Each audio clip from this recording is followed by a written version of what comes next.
Doctor B.R. Ambedkar, बाबा साहब का अपमान करेंगे, क्योंकि उस विचारधारा में वे लोग पैदा हुए हैं और उसी विचारधारा में चलते हैं, उसी विचारधारा में प्रत्येक दिन बोलते हैं। मैं कभी नहीं मान सकता कि लालू यादव इतना बड़ा गलती कर सकते हैं। हर 24-25 घंटे पर एक हत्या हुआ, ये कौन सा राज है? आप उनसे पूछिए।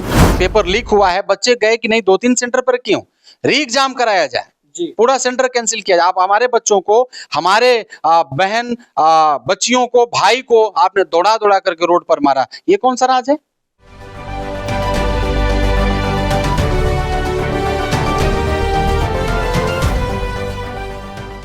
जब से हम आए हैं तब से नहीं लोग घर से निकलने लगा है। महिलाएं भी थी, सामने से बैठ के ताली वाली भी बजवाए।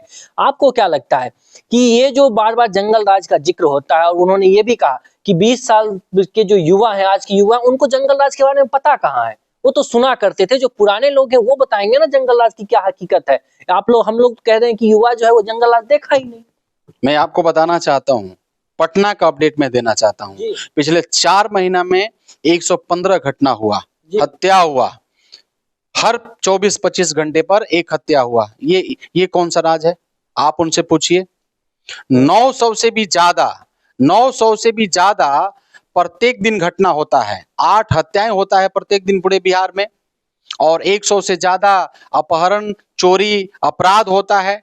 मैं छोड़ दीजिए दूसरे जिला का बात, मैं जहां से आता हूं, मेरा कंस्टिट्यूएंसी सासाराम है, मैं वहां का बात कह रहा हूं। भगवानपुर एक थाना है, वहां के 2 जो दरोगा हैं, पैसा लेते, मतलब घूस लेते पकड़ा गए। एक क्लर्क जो है सासाराम में, जो कंप्यूटर चलाता है, वो भी घूस लेते पकड़ाया। ये कौन सा राज है?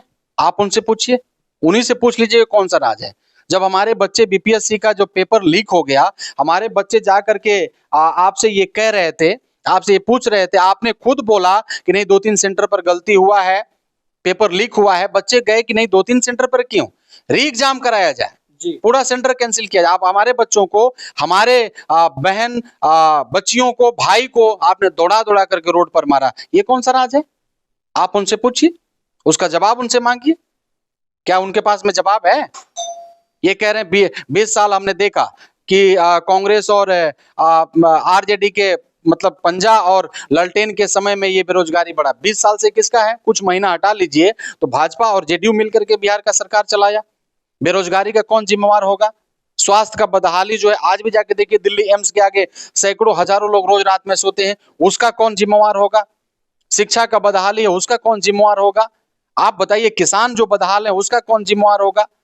भूमिहीन जो हमारे गरीब लोग हैं, जिनको आपने वादा किया था कि 3 से 5 डिसमिल जमीन देंगे, जमीन तो दिए नहीं, लेकिन गांव के गांव आप अतिक्रमण लगा करके, आपने बुलडोजर चला करके गरीबों के घर को ढहा है, इसका जिम्मेवार कौन होगा?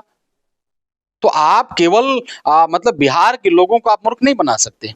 बिहार का लोग, आपको मालूम होना चाहिए, इतिहास है, बिहार ने अहम भूमिका निभाया है आजादी में, और अभी भी बिहार का रिकॉर्ड है, आईएएस और आईपीएस सबसे ज्यादा बिहार देने का काम करता है।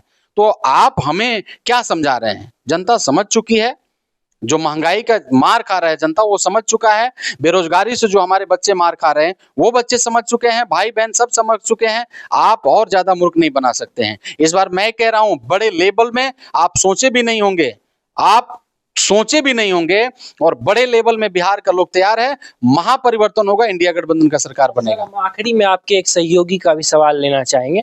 प्रधानमंत्री जी कह रहे थे कि अंबेडकर साहब का अपमान हो गया, आरजेडी वाले अंबेडकर जी को पैर पे रखते हैं और मैं अंबेडकर जी को दिल में रखता हूं।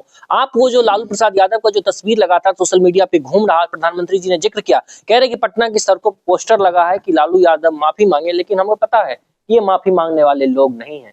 आपको लगता है क्या बाबा साहब अंबेडकर का अपमान हुआ?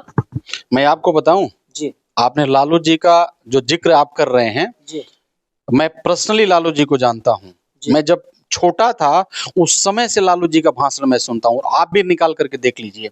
लालू जी जो है सोशल जस्टिस का लड़ाई लड़ा, सामाजिक न्याय के जोधा रहे हैं। मैं कभी नहीं मान सकता कि लालू जी और तेजस्वी यादव डॉक्टर B.R. अम्बेडकर, बाबा साहब का अपमान करेंगे, क्योंकि उस विचारधारा में वे लोग पैदा हुए हैं और उसी विचारधारा में चलते हैं, उसी विचारधारा में प्रत्येक दिन बोलते हैं।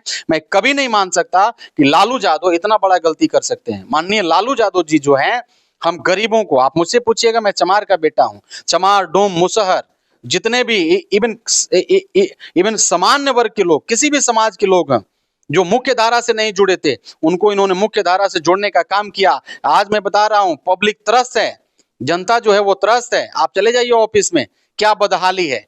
पहले जब लालू जी थे तो उनके समय में काम होता था। जब ऑफिसर लोग के पास में जनता जाता था तो ऑफिसर लोग डोल जाते थे और उनका सभी लोग को बैठा करके सम्मान करते थे और काम करते थे। लेकिन आज अफसरशाही चरम सीमा पर है बिहार में। क्या कहिएगा इसके ऊपर में, आप बताइए। इसके ऊपर में भी तो जनता, मैं इस बातों को, हाँ मैं जानता हूं, मुझे मालूम है एज सबका है, जी आपको पता होना चाहिए उनका। आपने देखा होगा पिछला समय में वो एम्स में भी भर्ती थे, तो उनका स्वास्थ्य जो है सबको मालूम है, पूरे देश को मालूम है। तो अगर आप बढ़िया से पता करिएगा तो मुझे नहीं लग रहा है कि लालू जी ऐसा कभी कर सकते हैं। बाबा साहब डॉक्टर BR अम्बेडकर का अपमान लालू जी और माननीय लालू जी और लालू जी का परिवार कभी भी नहीं कर सकता, ये मैं मान ही नहीं सकता। इस पर मैं भरोसा नहीं कर सकता। बाकी आप जो कहना है कहते रहिए, बाबा साहब का अपमान लालू जी कभी भी नहीं कर सकते, ये मैं पूरे गारंटी के साथ कह रहा हूं। आप अंदरूनी पता करिए, कहीं से ना कहीं से मिस्टेक हुआ होगा, ये हम मानते हैं। कुछ लोग होंगे, हो सकता है कि उनके लोगों से मिस्टेक हुआ हो, लेकिन लालू जी ऐसा गलती नहीं कर सकते। बहुत बहुत धन्यवाद वक्त देने के लिए। आज प्रधानमंत्री मोदी के पूरे भाषण पर और हमारी बातचीत पर आपकी क्या राय है? हो सकता है आप हमारी बातचीत से इतर राय रखते हैं या उतर राय रखते हैं। हालांकि जो भी राय रखते हैं अपना प्रतिक्रिया जरूर लिखिएगा। नमस्कार।